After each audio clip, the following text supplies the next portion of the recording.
my friends, how's it going today? I've been seeing a lot of posts on Facebook from a lot of my friends. They're posting their top 10 favorite albums of all time. And I thought instead of just, because you're supposed to do like one a day, something like that for 10 days, I figured I would just make a YouTube video that would tell you all 10 of my favorite albums in one video. This isn't like in any particular order because there's no way that I could ever choose my favorite album of all time, and I can't put them in any particular order. So this is just the top 10 of my favorite albums that have influenced me as a musician, as a guitar player. And also I'm going to start out though by doing some honorable mentions because there were some albums that I really like. It was kind of hard to narrow it down to just 10.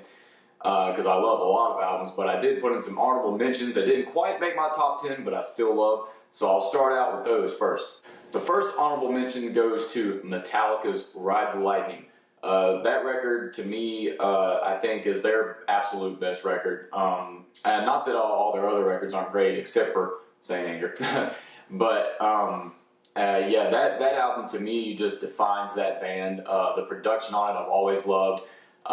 It's a great record, and it really influenced me as far as getting into metal and stuff like that. So hats off to Metallica. The next honorable mention I want to say is actually from a local band that my band, Nature of Rebel Minds, has played with before. Unfortunately, they're not a band anymore, but they were called Shadow of Myself, and they were a really cool band. They sounded a lot, you know, they were similar to our sound. And they had a record that they released in 2014 called Hail to the Underdog, and it had so many great songs on it. Just, you know, very, if you're into Avenged Sevenfold-ish, Breaking Benjamin type stuff, those guys really brought it, and they had great musicians in the band. The singer was absolutely phenomenal. So if you ever get a chance, I think the record is still on Spotify, so go check out Shadow of Myself, Hail to the Underdog. The next honorable mention I have is actually kind of two records because it's like they influence me in the same way. They're kind of like half and half. I got to go with Def Leppard's Pyromania and their Hysteria records. Obviously, they both sold really well. I think Hysteria surpassed Pyromania, but I like Pyromania because it still got some rock in there, and then Hysteria had rock too, but they were going in a more pop direction. But I absolutely love both records. They definitely influenced me a lot. Hysteria's got like 8, 9 hit singles on it. I think maybe even every song was a hit single at one point. So hats off to Def Leppard, tremendous band. I'm actually going to see them in a month or so, so I'm really excited about that. Next honorable mention I've got is by 3 Days Grace, is their 1X record. They really had some great songs on that album. Life Starts Now is a great record too, but 1X I think to me had like the bulk of their hits on it, and it was really great songwriting from Adam and the rest of the guys. And I really miss Adam being in the band now. The new guy, or newer guy, the guy from My Darkest Days, he's okay, but I really prefer Adam, you know.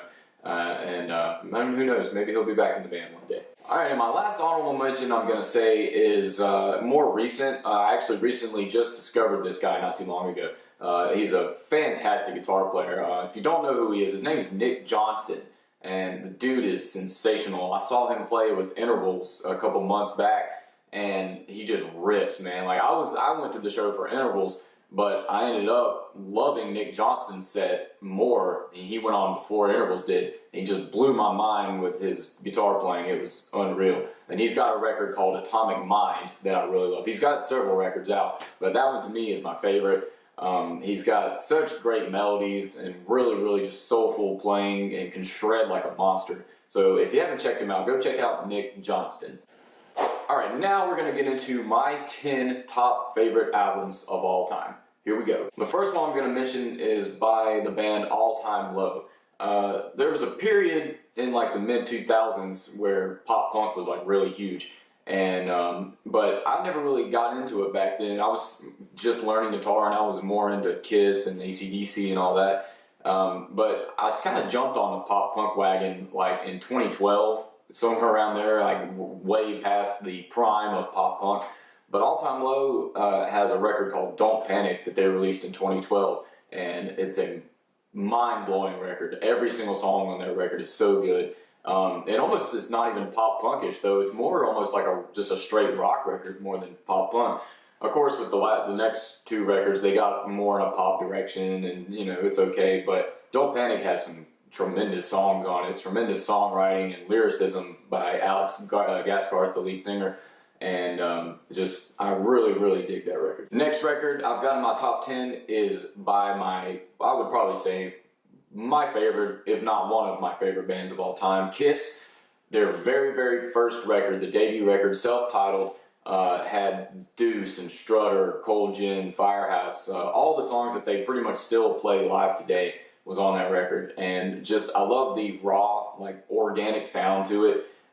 It's just so cool. And really, truly, for me, it was never about the makeup or anything, because I always loved the music first. And that had some really good songs on that record. And like I said, they still play a bulk of that record in their live shows today. So next album in my top 10 is by the band Daughtry, which most of you know is led by Chris Daughtry, former American Idol contestant. I got really into this band right when I actually got my license. When I turned 16, we had the CD Leave This Town, and I had just seen them not too long before that in concert in Charlotte, North Carolina, and I was actually able to go backstage and meet Chris and all that, and he's a really super cool guy. But Leave This Town, man, some really just tremendous songwriting. A lot of people don't agree. A lot of people aren't big Daughtry fans. They kind of put him in that Nickelback-ish Theory of a Dead Man type of slot. But for me, man, I really, really love Daughtry's Leave This Town record. I love the first record too, and the other records are decent, but Leave This Town to me, I think, still stands above all the rest. And Chris, obviously, hell of a voice, and it's just a tremendous album all around. Next record is also an album that I really, really started getting into when I got my license. It's the Phobia record by Breaking Benjamin. Some of the absolute greatest writing I've ever heard in a modern rock band. Just tremendous catchy songs. Ben, I think, puts a lot of emotion into his music in the studio, and it really shows on the Phobia record. I mean, had Diary of Jane, Breath, You, Evil Angel, songs like that, and Until the End too. That's one of my favorite Breaking Benjamin songs. But classic record to me, and I still don't think they've really been able to top that one since. The next album on my list is Highway to Hell by AC/DC. A lot of people would say Back in Black is their biggest record, and you're probably right, but Highway to Hell was the record before that one. The last record that Bon Scott recorded with the band before he died. And I tell you, I think that's when his voice was at his peak too. His voice is absolutely unreal on that record. Mutt Lange produced it, and I think he really pushed the band to go that extra mile to make the record sound superior to everything else that they had done at the time. And it's just great rock and roll. I think that album is one album that purely just defines rock and roll as a whole. The guitar sound is so good. Angus is obviously a monster, and I don't know, Highway to Hell does it for me. Next record for me is Van Halen 1, the very first debut record from Van Halen. Obviously, as a guitar player, you're gonna be influenced by Eddie Van Halen one way or another. I mean, I've heard country players that were heavily influenced by Eddie Van Halen. I mean, I think the first time any guitar player hears Eruption, no matter what, you're just going to be blown away, because that is such a great... Eruption really did it for me as far as the whole record is concerned. If he just released a record and it had Eruption on it, that would have been just good enough right there. There was no other band that had a record quite that good at the time that Van Halen 1 came out. I think that really changed the game for a lot of bands and a lot of guitar players. And songs like, Running with the Devil, Ice Cream Man, and Atomic Punk, songs like that, really just, I think, changed the direction of rock and roll for the 80s and all that, and just a classic record. Next album I've got on my list is by one of my favorite guitar players, Eric Johnson's A Via Musicam. That is a record that is really just unique, and I've loved Eric Johnson for a long time. His playing is some of the most tasteful playing I've ever heard, the most coolest melodic stuff, and he has a really good voice too. He sings on some of the songs on the record, and it's a tremendous album. Obviously, Cliffs of Dover is a song that's inspired many guitar players, including myself. I actually learned it. It took me like a year, and then I quit practicing it for a little while, and now I don't even know it anymore. I'd have to sit down and relearn the whole entire thing, and that is definitely a challenge. So Eric Johnson, one of my favorite guitar players, and Avia Musicom is a tremendous record all around. The next record I've got on my list is Outer State of Mind by a local band, another local band out of North Carolina called Intertwined. And once again, unfortunately, they're not together anymore. But the first time I ever heard this band, it was in 2011, and they were playing at an old club here in North Carolina called Ziggy's, and they absolutely blew my mind. The lead singer, Lucas Fowler, who is the guy that I'm actually doing a YouTube segment with coming up really soon, he has a voice that is just unreal. He's like Miles Kennedy, but like 10 times better.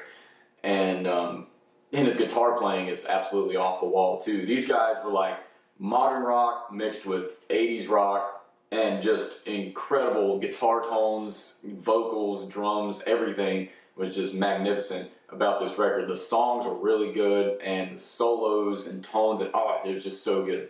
So if you ever get a chance, I'm pretty sure that record's on Spotify too, Outer State of Mind by Intertwined. Getting down to the bottom of the list, the next record is American Idiot by Green Day.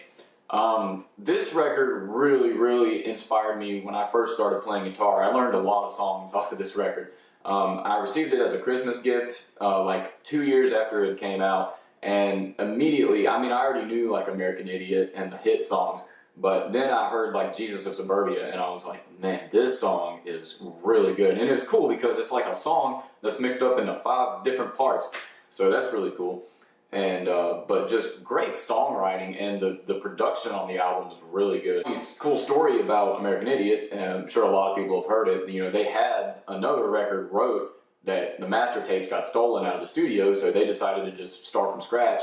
And then American Idiot came out, and that was just a mind-blowing record. Bullet in the Bible was also one of the first like live concert DVDs that I really got into and watched like over and over again. But yeah, Green Day, American Idiot is definitely one of my favorite records of all time. Like I said, it influenced me as a guitar player, believe it or not, because the songs are really not that hard. So they're good songs to learn like when you're first starting out. And when I was first starting out, I was learning a lot of Green Day songs and stuff like that. So American Idiot, Green Day, classic, absolutely. The last record I've got on my list is Shout at the Devil by Motley Crue.